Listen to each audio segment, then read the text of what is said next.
할렐루야. 오늘 수요기도회 가운데 나오신 성도님들 주님의 이름으로 사랑하고 축복합니다. 오늘 우리 이 다섯 번째 상한 심령에 관한 다섯 번째 시간인데, 또 오늘 이 말씀을 통해서 마음의 위로도 받으시고 또 소망을 얻게 되는 복된 아주 귀한 시간이 되기를 소망합니다. 우리 좌우 옆에 있는 성도님들과 인사 나누겠습니다. 잘 오셨습니다. 환영합니다. 네, 사랑합니다. 입으로만 사랑합니다. 노래를 한 구절 제가 해보겠습니다. 그대 앞에만 서면 나는 왜 작아지는가. 너무 유명한 노래죠. 김수희 선생님의 애모입니다. 살다 보면 유난히 그렇게 스스로가 작아지는 걸 이렇게 경험할 때가 있지 않으십니까? 극복하기 불가능해 보이는 어떤 것을 만나게 될 때 흔히 한탄하고 원망하게 됩니다. 움츠러들고 기가 죽고 바짝 쫄게 되죠. 그렇게 넘어서기 불가능해 보이는 벽이 앞에 탁 가로막고 있을 때, 그러니까 벽으로 비유할 수 있는 어떤 상황들, 예컨대 어떤 경제적인 형편이랄지 아니면 어떤 두려운 사람 앞에 이렇게 있을 때 우리는 왜 스스로 작아지는가 한탄을 할 수 있습니다. 우리는 수많은 실패의 경험을 하면서 살아갑니다. 아주 작은 개인의 결심들이 실패하기도 하고, 또 조금 큰 단위의 공동체에서의 실패를 경험할 때도 있습니다. 그런 좌절감이나 열패감들이 반복이 되고, 또 그것이 이렇게 누적이 되다 보면 더 이상 도전하거나 새로운 일을 꿈꾸고자 하는 열망이 완전히 식어버릴 수도 있습니다. 자라보고 놀란 가슴, 소뚜껑 보고 놀란다, 이런 말이 있습니다. 그러니까 실패를 반복하다 보면 비슷한 상황이 올 때 결국은 또 실패하는 선택을 하기가 쉽다는 말이죠. 구더기 무서워서 장 못 담그는 상황이 될 수도 있다는 말입니다. 그래서 서점에 가보면 커리어에서 성공하기 위해서, 자기 삶에서 성공하기 위해서 수많은 책들이 이렇게 나와 있습니다. 자기 이미지를 이렇게 컨설팅하고 또 이렇게 용기를 가지고 좌절하지 말라고 많은 충고들을 합니다. 하지만 그런 작은 실패들이 모여서 성공의 밑거름이 됩니다라고 하는 식의 어떤 그런 이야기들은 별로 도움이 되지 않죠. 아무리 긍정의 힘을 이야기하고 극복을 말한다고 할지라도 내면 깊이 새겨진 좌절과 절망을 이겨내지 못한다면 아무리 좋은 말이라도 공허한 구호에 그치고 말기 때문입니다. 오늘 긍정의 힘에 대해서 얘기하려고 하는 것도 아니고, 또 자신감을 가지시자 이렇게 얘기하려고 하는 것도 아닙니다. 믿음을 가지고 승리합시다, 이렇게 단순하게 말씀을 드리려고 하는 것도 아닙니다. 사실은 방법들이나 아니면 무엇 해야 한다고 하는 그런 당위에 대해서는 누군가 이야기해 주지 않아도 우리 스스로가 너무 많이 잘 듣고 그래서 알고 있는 것이죠. 이렇게 하면 극복할 수 있다, 이렇게 하면은 절망감에서 빠져나올 수 있다, 많은 이야기들과 어떤 그 책들을 통해서 우리는 지식적으로는 이미 많이 알고 있습니다. 하지만 여전히 우리는 어떤 문제들에 대해서는 여전히 움츠러들 때가 있고, 또 외면하게 되고, 죄책감 내지는 책임감이 느껴질 때 갑자기 낭떠러지 아래로 이렇게 떨어지는 것을 경험할 때도 있습니다. 이 절망이라고 하는 말은 희망이 끊어졌다, 그런 말입니다. 절자가 나눌 절이 아니겠습니까? 그러니까 소망이 완전히 끊어졌다는 말이죠. 희망이 없으면 동기부여도 되지 않고 한 걸음도 앞으로 나아갈 수가 없게 됩니다. 우리 마음속에서 소망이 사라지면, 그러니까 앞으로 더 나아질 것이다, 앞으로 좋아질 것이다 라고 하는 그런 희망이 사라지면 열정도 확 식어버리게 되죠. 소망이 좀 있으면, 앞으로 나아질 거라고 하는 기대가 있으면 오늘 조금 힘들어도 버티고 견디고 한 걸음도 앞으로 나아갈 수 있는 용기가 생기는데, 그 앞에 희망이 없다고 한다면, 앞으로 전혀 나아지지 않을 것이라고 하는 그런 절망만 있다면 그 삶의 그런 동기부여도 에너지도 완전히 없을 것이란 말입니다. 좌절감, 이 절망감이야말로 그리스도인의 삶에서 가장 경계해야 하고 그리고 또 그 잘 다룰 줄 알아야 하는 감정에 속합니다. 이 감정, 그러니까 좌절감이나 절망감 같은 것들을 잘 다루지 못하면 삶은 질서를 잃어버리게 되죠. 그러면 혼돈에 빠지게 되고 자기 파괴적인 행동, 또 자기 파괴적인 선택을 하게 되기도 합니다. 실은 성경에 등장하는 많은 이들이 이 좌절감과 싸운 사람들이라고 할 수 있습니다. 일종의 영적 싸움인데 아마도 이것을 가장 잘 싸운 사람은 다윗이 아닐까 이렇게 생각할 수 있습니다. 우리가 좀 아까도 찬양했지만 아둘람 굴과 같은 막다른 골목과 같은 곳에서 그는 좌절과 싸웠던 것이죠. 이곳이 막다른 곳이다. 이곳에서 나를 도와줄 사람은 아무도 없다라고 하는 절망과 싸웠던 겁니다. 그래서 그곳에서 하나님을 찾았고 결국은 하나님의 도우심을 따라서 그 시편의 놀라운 찬양을 그가 그 심령으로부터 할 수 있었던 것이죠. 아브라함이 또 요셉의 인생이 다니엘이 엘리야가 성경에 등장하는 수많은 이들이 이 좌절과 절망에 대해서 싸워왔던 사람, 그리고 다 성공하지는 못했더라도 때로는 실패할지라도 끝내는 주님의 손을 붙잡고 그 승리하는 삶을 살았던 신앙의 선배라고 할 수 있습니다. 하지만 하나님은 주를 바라보는 이들에게 분명히 힘과 용기를 주시는 분이십니다. 하나님께서는 그 자녀들이 그냥 넘어져 있고 좌절해서 쓰러져서 혼란 가운데 실패 가운데 머무르게 하시는 분이 아니시죠. 의로운 오른판을 내밀어서 붙잡으시고 일으켜 세워주시고 그 자신의 삶을 잘 살아갈 수 있도록 용기를 주시고 그 길을 열어주시는 분이시라는 말입니다. 오늘 우리가 이제 이 민수기 본문을 통해서 반면교사로 그들의 삶을 보고 우리가 반면교사로 삼고 우리가 하나님의 손을 다시 한번 붙잡는 복된 시간이 되시기를 소망합니다. 오늘 말씀을 보면 그 스스로를 메뚜기에 비유하는 이 민족을 우리가 볼 수 있습니다.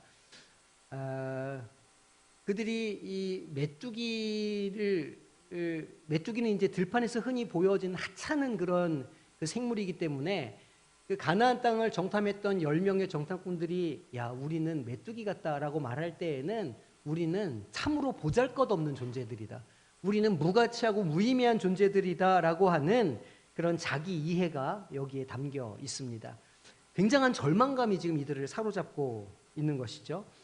장자가 죽는 10번째 재앙을 피했습니다. 어린 양의 피를 문설주에 발라서 그 마지막 그 재앙을 이 백성들이 넘어갔습니다. 그리고 홍해를 건너갔죠. 이스라엘 민족은 끊임없이 이 희망을 갖기 위해서 노력하는 과정이라고 우리가 이해할 수 있습니다. 그리고 그 광야의 40년의 그 여정이 결국은 그 절망과 같은 현실 속에서 소망을 찾는 그런 과정이라, 소망을 붙잡는 과정이라 이렇게 말할 수 있습니다. 하지만 400년간의 노예 생활을 그들이 했지 않습니까? 노예 생활을 오래 하면 그 삶의 습관으로 그 DNA로 새겨지는 게 있습니다. 그게 무엇이냐면 노예 근성이라고 하는 것이죠.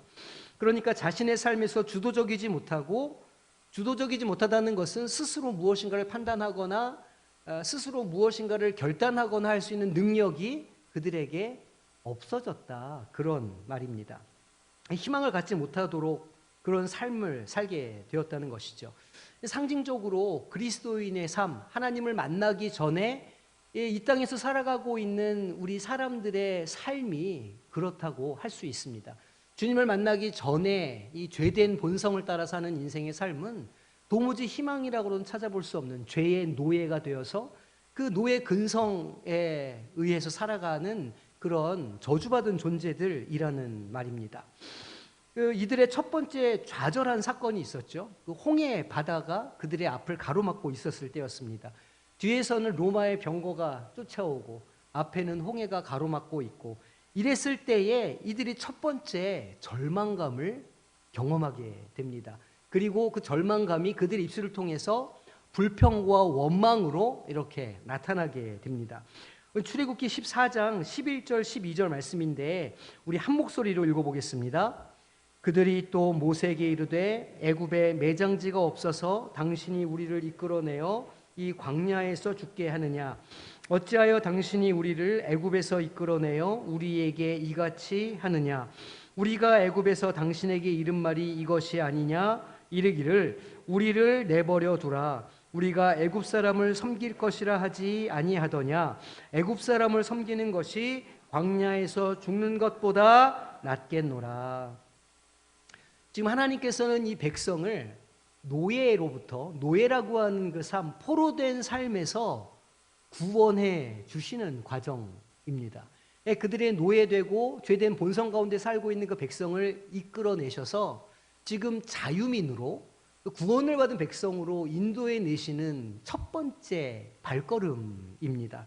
그런데 이들이 지금 무엇이라고 이야기하냐면 당신이 우리를 이끌어내어서, 지금 모세에게 하는 말 아닙니까? 이끌어내어서 이 광야에서 죽게 한다. 우리를 내버려 두라. 우리가 애굽 사람을 섬길 것이라 하지 않았느냐. 이렇게 말합니다. 애굽 사람을 섬기는 것이, 종으로 사는 것이 자유인으로 이 광야에서 죽는 것보다 훨씬 나은 선택이다라고 지금 말하고 있습니다. 지금 이 자기 이해를 잘 살펴보면, 그러니까 자기 자신들에 대한 이 어떤 이미지를 갖고 있는가 하면 숙명이 있다는 겁니다. 운명이 있다. 이렇게 말하는 거예요. 우리는 노예로 살 운명이다. 이 운명을 벗어날 수 없다. 이 운명을 벗어나면 더 못한 삶을 살 거다라고 하는 숙명론 같은 게 지금 이들에게 있습니다. 애굽 사람을 섬기는 것이 우리 민족의 운명이고 어쩔 수 없는 일이라는 것입니다. 하나님은 그들을 하나님을 섬기는 백성이 되게 하시기 위해서 불러내셨는데 완전히 이것을 다 부인하는 것이죠. 하나님의 뜻도 중요하지 않고 하나님이 모세를 주셔서 그들을 인도해내시는 이유나 그 과정 같은 것들은 관심이 없습니다. 지금 이들은 당면한 그들 앞에 있는 그 두려움에 완전히 굴복하고 그 무릎을 꿇고 엎드러져 있는 것이죠. 하나님은 그들을 하나님을 섬기는 백성이 되게 하시기 위해서 불러내셨는데 이들은 그것에는 아무런 관심이 없습니다. 사실은 세상에서 본성을 따라 살아가다가 예수 그리스도를 믿고 성화되어가는 그 그리스도인의 삶이 그렇다고 할 수 있습니다. 본성대로 따라 살 때에는 내가 하고 싶은 것, 내가 가고 싶은 것, 먹고 싶은 것 그렇게 다 하고 살아갑니다. 왜냐하면 죄악된 본성, 그 사단마귀가 지배하는 세상에서는 그 향락과 쾌락을 주는 그 삶의 모습이 거기에 있기 때문입니다. 그런데 그 삶에서 벗어나서 우리가 하나님의 자녀로 살아가려고 하면 이제 우리가 스스로의 삶을 부정해야 되는 단계가 오게 됩니다. 좋아하던 것을 때로는 안 해야 되는 것이죠. 이전에 즐기던 즐거움과 기쁨들을 어느 순간에는 끊어내야 하는 겁니다. 하고 싶은 대로 막 살았는데 하나님의 말씀을 따라 살려고 하면 우리의 본성을 쳐서 복종시켜야 되는 단계에 이르게 되는 것이죠. 그런데 그 단계에 들어가자마자 지금 이들이 어떻게 불평하고 있냐면 그렇게 우리의 본성을 쳐서 복종시키는 게 싫다 말하는 겁니다.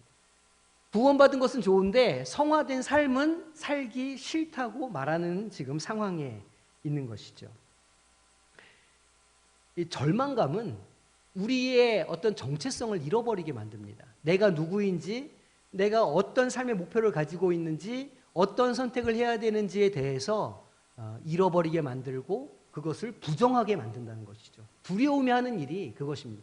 좌절과 절망에 딱 이렇게 우리가 서게 되면 우리에게 있는 사명감 같은 것들은 눈에 보이지 않게 된다는 말입니다. 이 이스라엘 백성의 두 번째 절망의 순간이 찾아옵니다. 어떤 때냐면 물과 음식이 없었을 때였습니다. 그러니까 신광야, 시나이 산 아래 도착한 지 2달 반이 지났을 때 이제 음식이 다 떨어졌습니다. 애굽 땅에서 고기 가마 곁에 앉아 있었던 때와 떡을 배불리 먹던 때를 그리워합니다. 출애굽기 16장 2절과 3절 말씀 우리 한 목소리로 합독하겠습니다.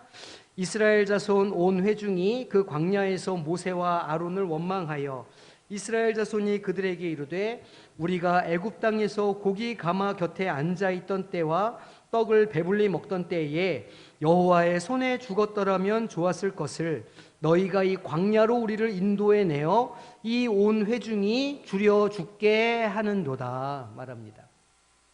그냥 거기 살게 내버려 두지 왜 우리를 굳이 이 광야 아무것도 없는 곳에 끌고 나와서 먹을 것도 없이 우리 이렇게 목마르게 우리를 이렇게 만들어 놓느냐. 그냥 거기서 우리가 늙어 죽었으면 편했을 것을 이렇게 말하는 겁니다.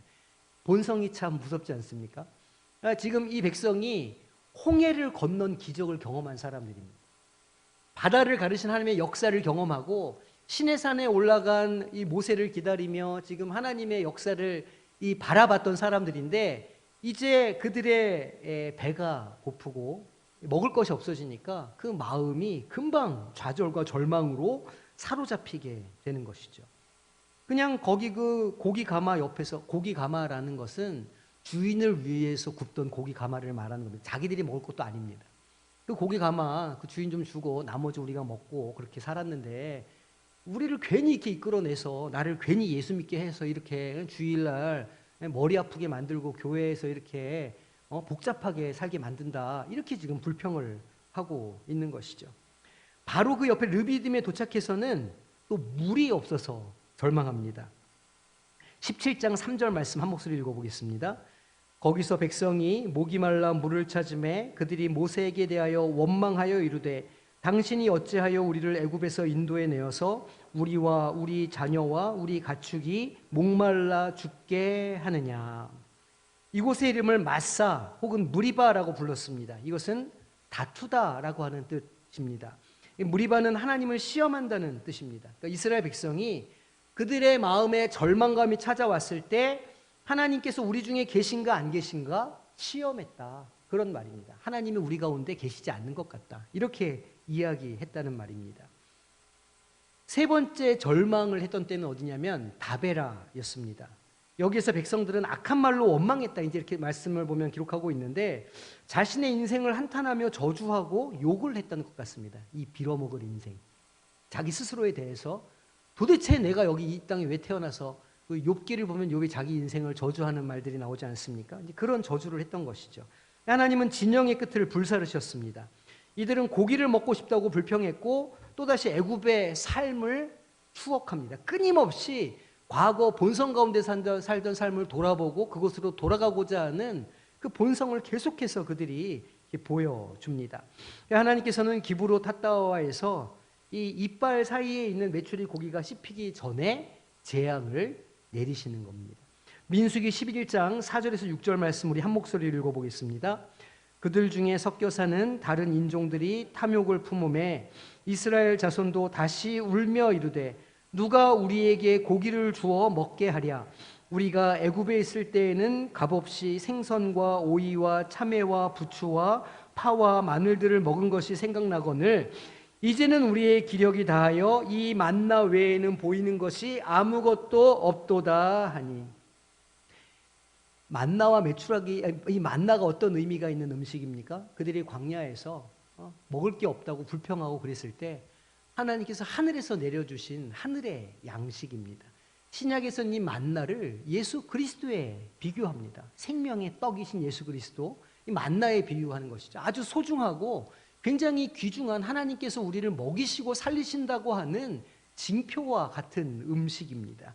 그런데 이들이 뭐라고 말하냐면 이 만나 외에는 먹을 게 없다. 이렇게 불평하는 겁니다. 지금 이제 이 5절 말씀을 보면 좀 재밌어요. 우리가 애굽에 있을 때에는 값없이 먹고 싶은 게 막 생각이 나는 것이죠. 이 금식을 해보면 우리가 첫날은 이제 별 생각 없이 지나가는데 이제 둘째 날 되면 굉장히 예민해지는 감각이 있지 않습니까? 후각입니다. 후각이 그렇게 예민해져가지고 저기 우리 집이 507동인데 101호에서 그 굽는 그 고기 냄새, 밥 냄새가 다 올라오고 다 맡아지고 다 분별되는 것 아닙니까? 그러니까 애굽에 있을 때는 값없이 생선을 먹었다는 겁니다. 내일 후쿠시마 방류하나요? 갑자기 심란해지네. 생선과 오이와 참외와 부추와 파와 마늘을 먹었다. 그러니까 지금 너무너무 먹고 싶은 게 많은데 그게 다 지금 생각이 하나하나 다 나고 있는 겁니다. 근데 이제 우리가 기력이 다 해가지고 우리가 이제 먹을 것도 없고 이거 맞나 이거 맛없는 거 이거만 남았다. 지금 이렇게 불평하고 있습니다. 누가 우리한테 고기를 줘서 먹게 하겠느냐? 하나님께서 메추라기를 또 보내주시는 것 아닙니까? 메추라기 고기 먹어라. 그래서 이제 이 메추라기 고기를 씹다가 이빨 안에서 다 씹혀서 목으로 넘어가기 전에 진영 끝을 불사르시는 하나님의 진노가 임하게 되는 것이죠. 그렇게 여러 번의 절망과 좌절을 한 이후에 이제 오늘 본문에 나오는 가장 큰 절망을 만나게 됩니다. 사실은 이스라엘 민족의 이 반복되는 절망이 이해가 안 되는 것은 아닙니다. 홍해를 건너서 이 바란 광야에 이르기까지 대략 1년 4개월 정도의 시간을 이분들이 광야 생활을 했습니다. 광야를 가보시면 아시겠지만 풀 한 포기가 없습니다. 낮에는 덥고 밤에는 춥습니다. 계속 모래바람이 날립니다. 입안에 모래가 씹힌다는 말이에요. 그런 삶을 1년 4개월을 살았습니다. 모세를 따라서 처음에 홍해를 건널 때만 해도 그들의 여정이 그렇게 길어질 거라고는 이분들이 생각도 못했습니다. 약속했던 가나안 땅은 보지도 못하고 계속되는 굶주림과 목마름이 이들을 고통스럽게 만들었습니다. 그 생각지도 못했던 어려움이 생겨서 목표했던 일들의 성취가 계속해서 지연될 때가 있습니다. 우리 인생도 그렇지 않습니까?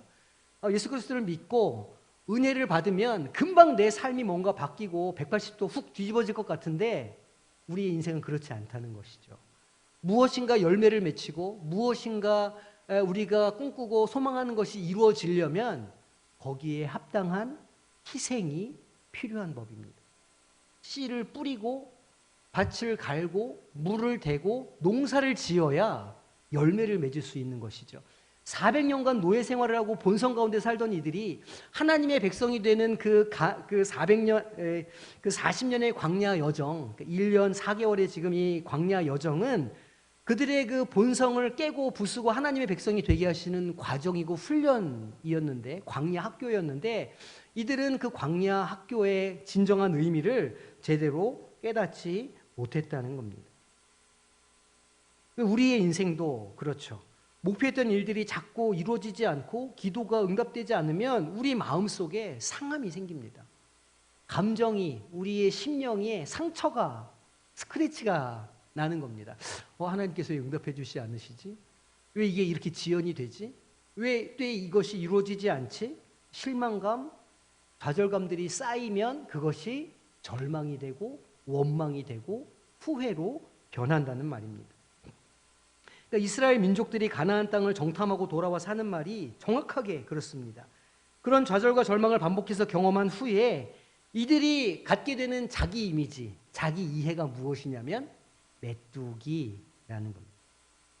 그냥 메뚜기가 아니라 거인들과 비교할 때 맨 이 땅 바닥에 붙어 있는 메뚜기라고 지금 말하고 있습니다. 민수기 13장 30절에서 14장 4절까지의 말씀인데 우리 한 절씩 교독하겠습니다.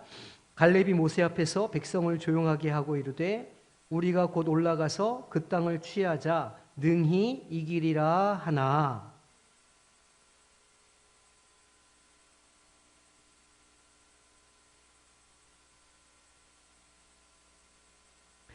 이스라엘 자손 앞에서 그 정탐한 땅을 악평하여 이르되 우리가 두루 다니며 정탐한 땅은 그 거주민을 삼키는 땅이요 거기서 본 모든 백성은 신장이 장대한 자들이며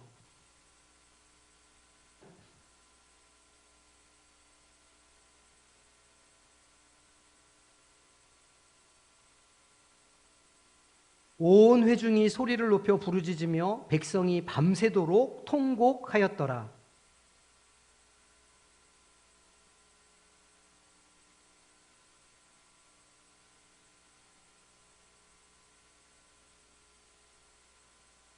어찌하여 여호와가 우리를 그 땅으로 인도하여 칼에 쓰러지게 하려 하는가? 우리 처자가 사로잡히리니 애굽으로 돌아가는 것이 낫지 아니하랴.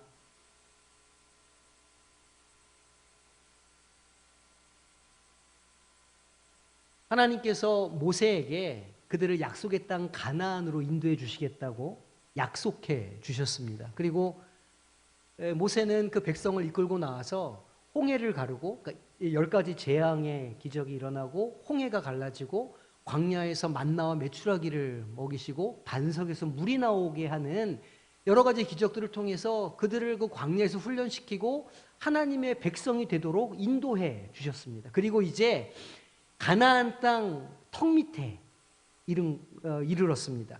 이곳에서 정탐꾼들을 보내서 정탐꾼들이 그 땅을 보고 와서 보고를 하는 것 아닙니까? 10명의 정탐꾼들이 지금 말하는 겁니다. 아, 그 땅이 진짜 좋은 땅입니다. 그 땅 가보니까 아주 그냥 열매들도 실하고 포도나무 막 무화과 막 열매들도 잘 맺고 양들도 아주 그냥 잘 크고 그런 땅입니다. 근데 우리는 그 땅에 못 들어갈 것 같습니다. 그 땅에 거인들이 살고 있습니다. 네피림의 후손들이 살고 있습니다. 여기서 말하는 네피림은 창세기에 나오는 네피림, 거인, 이 유대 전설의 네피림이라고 하는 거인 전설들이 좀 있습니다. 그 전설이 이제 기록되어 있는 것인데 그 네피림의 후손들이 살고 있다. 그 얘기는 무슨 이야기냐면 그들이 보니까 그 구약 시대 그 전설에 나왔던 그 거인들이 똑같이 살고 있더라. 그런 말입니다. 사실이 아니죠. 사실이 아닌데 이들은 지금 두려움에 완전히 거짓의 영에 눈이 멀어서 헛것이 그들의 눈에 보이고 있습니다. 그래서 그들이 거인이니 그들이 우리를 보면 우리는 메뚜기다. 저 땅 바닥에 붙어 사는 메뚜기와 같은 존재들이다. 우리는 그곳에 못 들어갈 것이다. 이렇게 이야기를 합니다. 그러니까 14장 1절을 보니까 온 회중이 모세와 여호수아와 갈렙을 제외한 온 회중이 그 자리에서 다 엎드려서 통곡하면서 웁니다. 후회의 눈물이죠. 왜 우리가 모세를 따라 나왔을까? 우리가 왜 하나님의 말씀을 쫓아 이곳까지 나왔을까? 우리 다시 애굽으로 돌아가자. 4절의 말씀을 보니까 리더를 한 명 새로 세워서 우리가 애굽으로 돌아가자 말합니다. 우리는 메뚜기와 같다. 우리는 저 땅을 침노할 수 있는 힘도 자격도 권세도 없다. 불가능한 일이다. 그러니까 우리는 돌아가야 된다. 이제 이렇게 말하는 것이죠. 그 권투를 이제 하시는 분들 이야기를 좀 들어보니까 이제 이렇게 펀치가 있고 잽이 있지 않습니까? 잽이 거리를 좀 확인하고 이렇게 이제 접근하지 못하도록 이렇게 견제하는 게 이렇게 잽인데 이 잽이 이제 가벼운 펀치고 뭐 툭툭 이렇게 정도 치는 거니까 그게 크게 부담이 그러니까 이 충격이 많이 오는 펀치가 아니라고 합니다. 그런데 그 잽도 1회, 2회, 3회 계속 맞다 보면 그 잽만으로도 그로기 상태로 이렇게 간다고 하는 거예요. 그 잽만으로도 넘어질 수 있다는 이야기를 하시더라는 것이죠. 그러니까 이 아주 작은 실패, 작은 어떤 좌절들이 누적되고 쌓이면 때로는 그것이 사람을 넘어뜨릴 수도 있다는 말입니다. 저도 좀 비슷한 경험을 한 적이 있습니다. 예전에 이제 제가 12장 중에 한 군데 구멍이 나가지고 장천공이 된 거죠. 그래서 12장 중에 1지장을 자르는 수술을 제가 20대 초반에 했습니다. 그러니까 저는 지금 11지장만 아시죠? 제가 11지장만 있는 거. 예. 11지장의 사람인데 그거를 이제 수술을 하고 한 3주 정도 예전에 이제 다 여기를 가르고 수술했으니까 수술 하나 하면 한 달 가까이 병원에 입원을 우리가 하지 않았습니까? 근데 이제 매일 주사를 하루에 3번, 4번씩 맞습니다. 근데 그 뭐 주사 그 얼마나 무섭습니까? 근데 그거를 매일 3번씩 맞으니까 한 2주 정도 지난 다음서부터는 주사 맞는 게 너무너무 무서운 거예요. 그 별로 아프지도 않은데 그 바늘만 생각해도 막 오싹오싹하고 나중에는 그게 너무너무 맞기 싫어가지고 막 무섭고 떨리고 주사 맞을 시간만 되면 도망가고 싶고 이런 마음이 드는 것을 제가 경험한 적이 있습니다. 그러니까 큰 고통이 아니더라도 아주 작은 것이어도 그것이 반복되면 어느 순간 우리의 마음이 무너지고 절망과 좌절을 느끼게 된다는 것입니다. 큰 기대를 하는 것이 아니라 아주 작은 기대와 바람들이 계속해서 깨지고 그래서 실망감이 반복되면 어느 순간 그 작은 실망감들이 모여서 절망으로 변하게 된다는 말이죠. 이스라엘 백성들처럼 무슨 큰 어떤 이런 사건들을 만나지 않아도 우리가 일상에서 겪는 매일매일의 약간의 좌절감들과 실망들이 우리의 인생을 무너뜨릴 수도 있다는 말입니다. 그래서 어느 순간에는 그 원한이 생기고 원망이 생기고 그 분노가 막 차오르는 것이죠. 절망으로 바뀌어서 더 이상 어떤 기대를 하거나 희망을 갖기를 포기하는 상태에 이를 수도 있습니다. 호사다마라고 하는 말이 있습니다. 저는 이 호사다마라고 하는 속담에서 그런 좌절과 절망감을 봅니다. 그거 봐라, 내 인생에 뭐 좋은 일이 일어날 줄 내가 이렇게 이럴 줄 알았다. 호사다마라고. 역시 나는 안 돼. 이런 자기 자신을 향한 숙명 같은 것을 이 속담에서 보게 됩니다. 이 사람이 웬일이야? 이렇게 기대했다가도 아유, 그럼 그렇지. 이렇게 실망하는 일들이 반복됩니다. 가끔씩 이제 상담을 하다 보면 그런 절망감을 갖고 있는 청년들을 만날 때가 있습니다. 뭐 이렇게 이야기를 합니다. 저한테는 행복이라는 말이 잘 어울리지 않는 것 같아요. 이렇게 말해요. 왜 그렇게 하냐? 그러면 인생이 이렇게 뜻대로 안 되고 저는 행복할 자격이 없나 봐요. 늘 뭐가 실패하고 뭐가 이루어지지 않고 상처가 계속 됩니다. 이렇게 말하는 겁니다. 행복이 사치라 말하면서 그렇게 살아가는 청년들이 있다는 것이죠. 우리가 우리 공동체를 보는 시선은 어떻습니까? 우리 가정이나 교회를 볼 때 그런 절망감들이 있을 수 있습니다. 마치 나다나엘이 예수님을 그리스도를 만났다고 하는 그 동료들의 이야기를 들을 때 아니 갈릴리에서 무슨 선한 게 날 수 있어? 라고 말하는 것처럼 아니 무슨 내 인생에 무슨 아니 우리 집구석에 무슨 아니 우리 교회에 무슨 이렇게 선한 게 날 수 있어? 이렇게 말하는 것은 그 반복된 그 실패들이 그로 하여금 희망을 하지 못하도록 그렇게 사로잡고 있다는 말 아닙니까? 누군가로부터 받는 실망감이 반복해서 우리를 낙담하게 할 때 그런 자기 이해를 갖게 되는 겁니다. 나는 메뚜기 같은 인생이야. 내 인생은 볕들 날이 없어. 그냥 이렇게 살다가 이번 생은 글렀어. 이렇게 좌절하게 됩니다. 개인이나 가정, 교회가 새로운 도약을 하고 새로운 사역들을 감당하고 이곳에 생명력이 넘치고 예배의 열정이 가득하게 되는 첫 번째 일이 무엇이냐? 첫째로 해야 될 일이 무엇이냐? 바로 좌절과 절망감을 이겨내는 일인 겁니다. 그것으로부터 우리가 자유해야, 그 좌절과 절망에서 우리가 빠져나와야 사실은 새로운 걸음을 걸을 수 있게 됩니다. 정확하게 말하자면 우리 각자의 마음속에 있는 그 상처를 극복하고 거절감을 극복하는 것이죠. 절망스럽고 희망이 없다라고 말하는 것은 그만큼 우리 마음에 반복되는 실망감으로 인해서 상처가 가득합니다라고 말하는 것과 같습니다. 사단마귀는 우리 마음속에 속삭이죠. 가나안 땅이 좋기는 한데 아마 그 땅은 얻지도 못하고 더 큰 상처를 받게 될 거야. 그러니까 도전하지 마라. 그냥 그대로 있어라고 우리 마음속에 속삭입니다. 두려움과 절망의 영이 우리를 계속해서 그 두려움 속으로 밀어 넣는 것이죠. 블레셋 거민들이 실제로 네피림처럼 거대한 사람들이었을까요? 아닙니다. 이 성경에 나오는 골리앗도 그렇게 해봐야 2m 50 정도밖에 안 되는 그런 사람이었죠.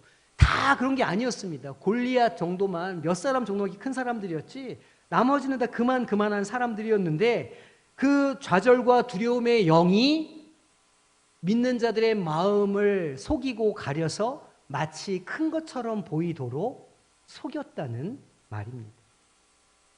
우리가 새로운 꿈을 꾸지 못하도록 하나님의 자녀로서 권위 있고 권세 있고 능력 있는 삶을 살지 못하도록 거짓된 정보를 믿는 자들의 마음에 흘리고 그것을 믿게 만든다는 말입니다.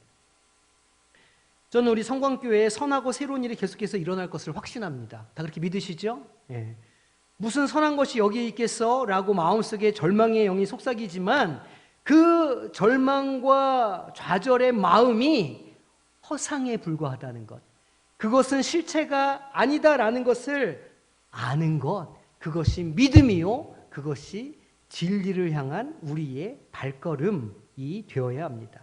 그러니까 참된 지식이 있어야 합니다.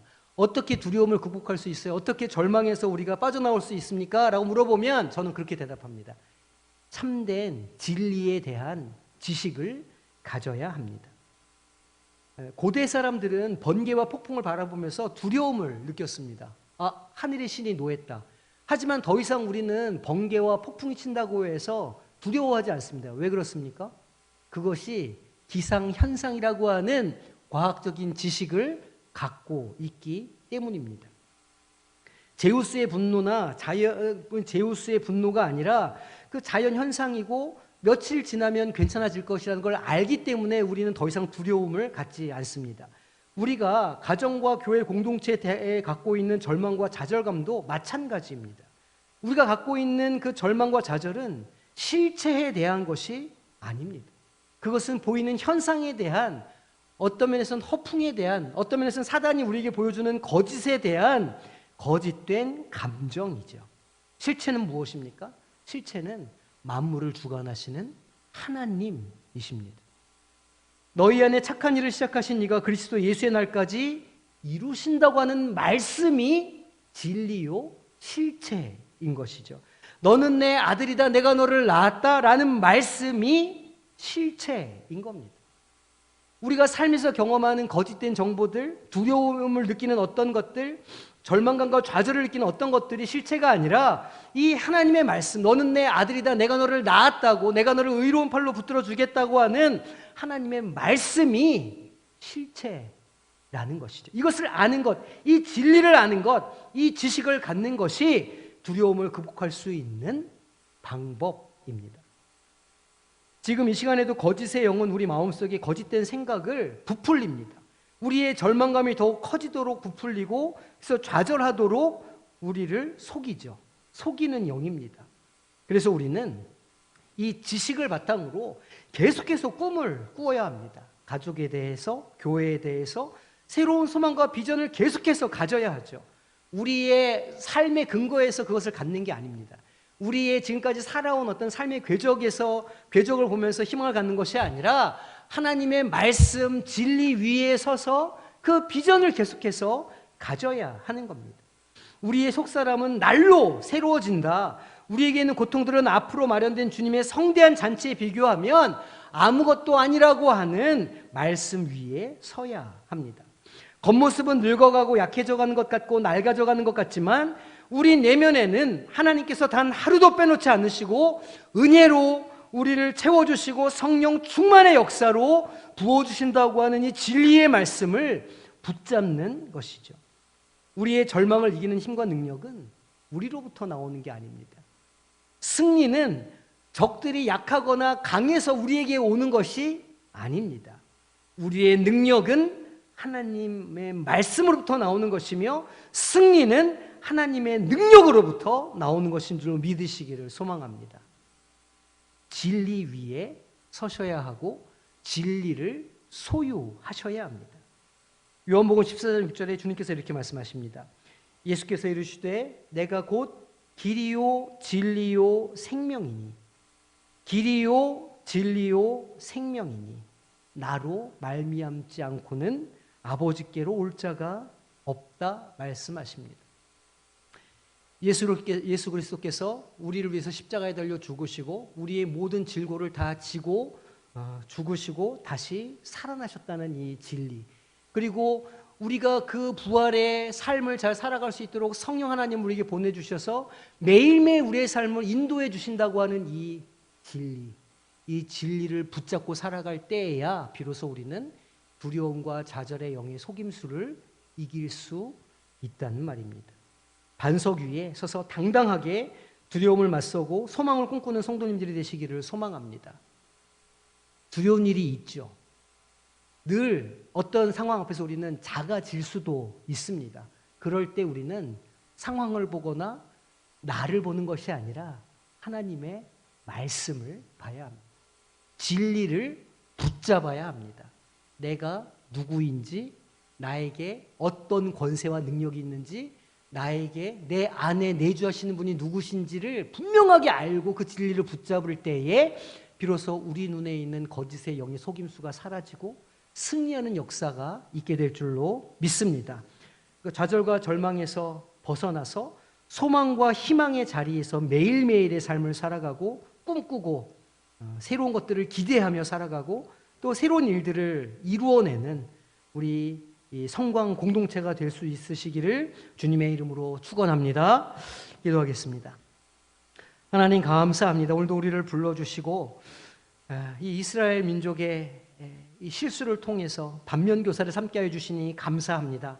세상을 보는 것이 아니고 우리 자신의 능력을 의지하는 것이 아니고 하나님의 말씀을 바라보고 우리 안에 계신 성령님을 의지하는 믿음의 사람들이 될 수 있도록 은혜 베풀어 주시옵소서.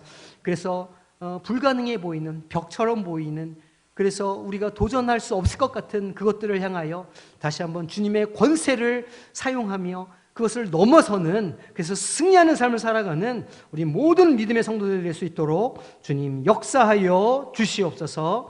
예수님의 이름으로 기도하옵나이다. 아멘.